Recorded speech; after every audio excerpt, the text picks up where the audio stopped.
My name is Mark Sugarman, and I wish Nani and Papa a happy anniversary and all the times I spent with them and their great-grandparents. And Nani's a wonderful cook, and she makes the best salads, and she makes the best soup. And we go somewhere, sometimes we go to a movie, we go to the mall and all that, and we spend time together. Sometimes I sleep over there and we watch TV, and he makes popcorn, and we see movies, and they're great grandparents.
More of this than I was at the wedding.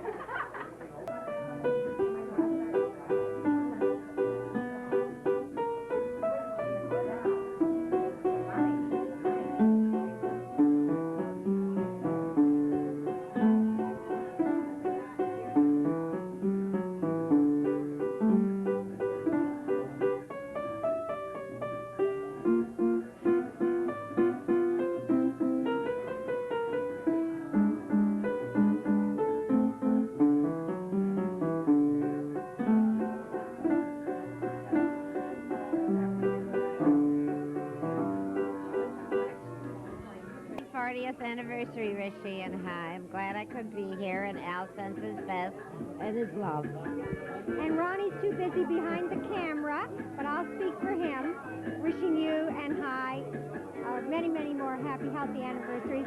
And I remember the good old days back in Buffalo at the Wexford Club parties and the great poker games. Right. And I don't remember those were the best days. And the food, you remember the food? The food, I remember that. It was that. like there was no tomorrow with the food. And you had to come with lots of pennies for those poker games.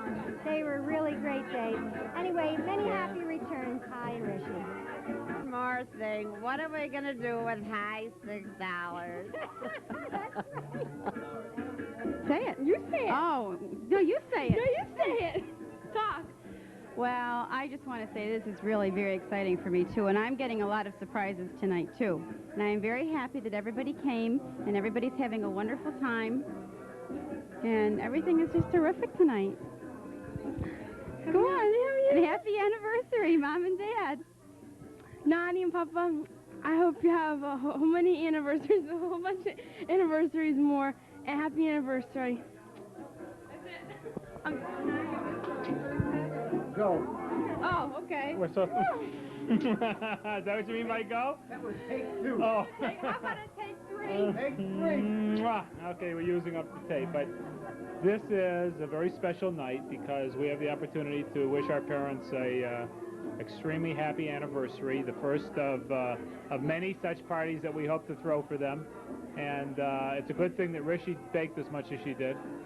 And there's absolutely nothing to do with golf except the drink mixes, the stirs for the drinks. But we had to get that in for Dad. And we know that the only message that we can give them is that we love them very, very much.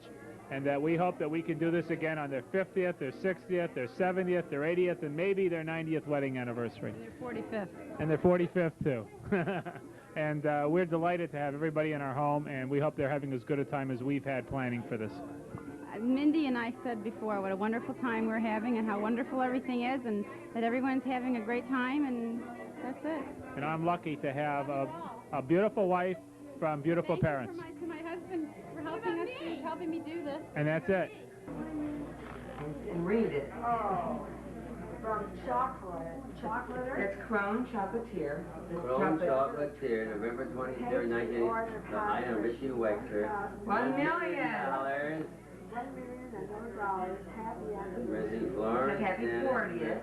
Happy 40th. At the memo. See the memo? Happy 40th anniversary. It's just a check for $1 million. That's all it is. Because you can eat it. It's from Crown Chocolatier. And it's from Sun Bank of Vail Harbor. That's how they do it. Because this Crown Chocolatier is in. And this is very good chocolate, so you'll enjoy it.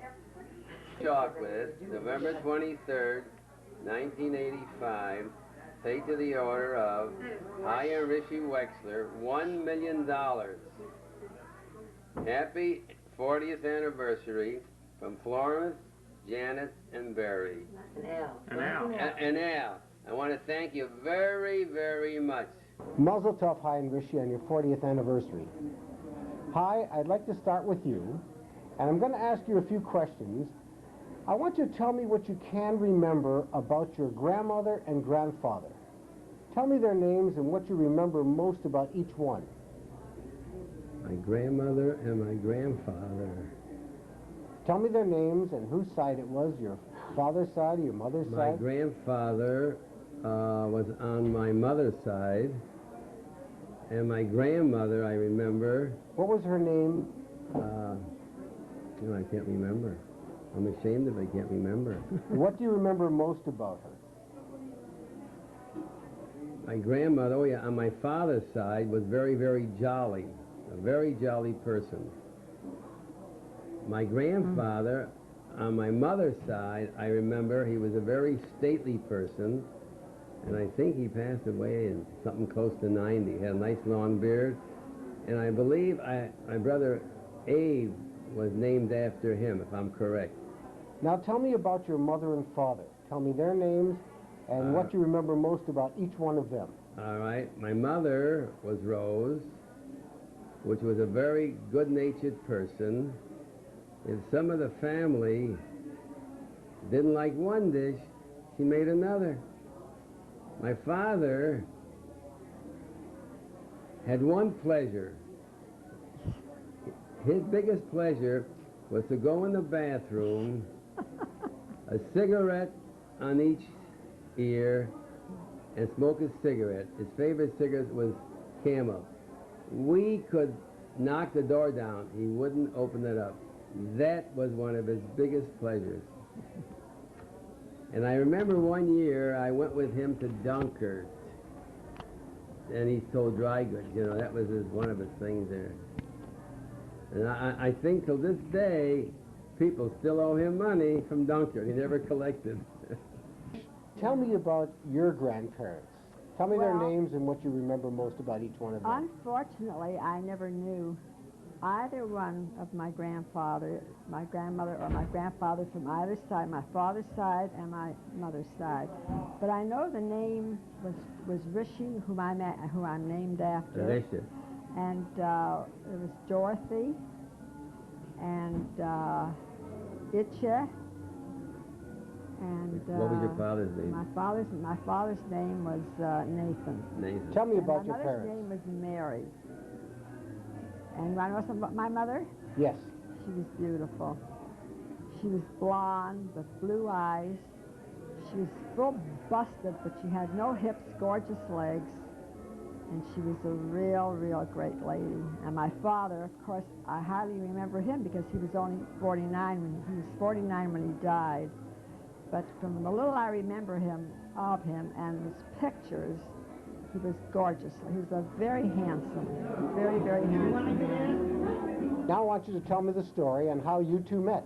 Oh, that's Well, funny. Who do you want? Who shall tell? Either one, both of you. I think I should let tell. him tell it. It's all right. I came to Crystal Beach, and I was sitting on the sand with my late sister Dorothy, and out of the clear blue, Hi comes walking over with a friend of his, and he just got out of the army, and he really was so handsome. He was as black as a black man. And I said to my sister, "Oh God, boy, could I go for that man?" She said, "Well, I know the guy he's with." So she called over Malinoff, Ben Malinoff, may he rest in peace, and we were introduced. Well, he said hello, and and that was that. And he didn't pay too much attention to me. But in the evening, in Crystal Beach after dinner, everybody takes a walk, and he's standing in front of Jacobson, and I walked up with my sister, and of course I was dressed up. I didn't have a schmutz on my head. And he thought I was a shiksa, and he tried to pick me up. And I went along with it. And that's how we met. Hi, what's your side of the story? Well, I would say she's 90% correct, but I had a vague idea who she was because she was blonde and she was outstanding, and we finally met. We took a walk, and from that day on, I kept after her. It just so happened that she was going with somebody else. Now, she had a date, but the date left her, I think, at 10 o'clock, she told me. When I knew he left, then I called her after... Back to Toronto. She went back to Toronto. But anyway, I called her after 10 o'clock, and I said, let's go out. And this is how we kept on seeing one another. And then weeks and a few months later, we got engaged, and we went to Erie. We had to go to Erie. Is that where you got married? Yeah. We got married in Erie. It was a long story, but it's one of those things that she couldn't wait, and what? You couldn't wait. He was being transferred to. Now all I know is she had one pair of shoes, and when she married me, she had 3 pair. Yes. Now I want you to tell me about how was Roseanne as a baby. Tell me all about Roseanne as a baby. Well, I know I'm going to sound very prejudiced, Ronnie, but she was absolutely the most magnificent-looking child that you ever saw in your life. As a matter of fact, I remember so vividly when I went into Buffalo, when we were living in Albany at the time, and she was all dressed up in a white bunny coat, and people at the airport, they literally stopped me, and they couldn't get over this gorgeous child. She was really very beautiful, and I was always very superstitious. So whenever I took her out, I used to put a little red bindle on her because I was afraid that she'd get a canary. And she was, she was just a good kid. She, we got along. We got along very well. It was never like really a mother and daughter because she always called me Richie. And her friends, used to call me Richie. And... Did I say something? And yeah. Well, there was times, when I was working, and Roseanne would do things wrong, Of course, when I came home, I had to be the bad one. So when she did something wrong, she would tell me. So I took her in the bedroom, and I was supposed to spank her, but what I really did, I took a belt and I hit the chair, and I hit that chair. The more I hit the chair, the more Roseanne yelled. And I wouldn't let Rich open the door. She thought I was killing her, All right, now I want you to tell me, what do you hope for each of your grandchildren, for their future? What do I hope? Well, firstly, the most important thing I want is their good health. Good health. I want them to have a good character, good heart, go to school. Have a and good education. Just be a nice kid, not like the kids today, with the dope and with the drinking and with the fast cars and things. I just want them to be a real nice kid, just the way I brought up Be my healthy, daughter. have a good education, and marry a nice Jewish boy. Oh, yeah, that's for All sure. right. And what are your plans for the future? What do you have in mind that you would like to do? Well, number one, we got to have our health. And number two, for me, I got to break 80. And if I break 80, I'll be a happy man. Not only that, but if my wife would let me teach her how to play golf, maybe she'd be a good golfer. She'd be a cardiac altogether. Oh, no, Dave, I'm much better than I used to Oh, but be. my wife is getting better, Before she used to hit 10 yards. Now she hits 15. Oh, So, there's improvement for her. Muzzle tough to you both. Thank you very much.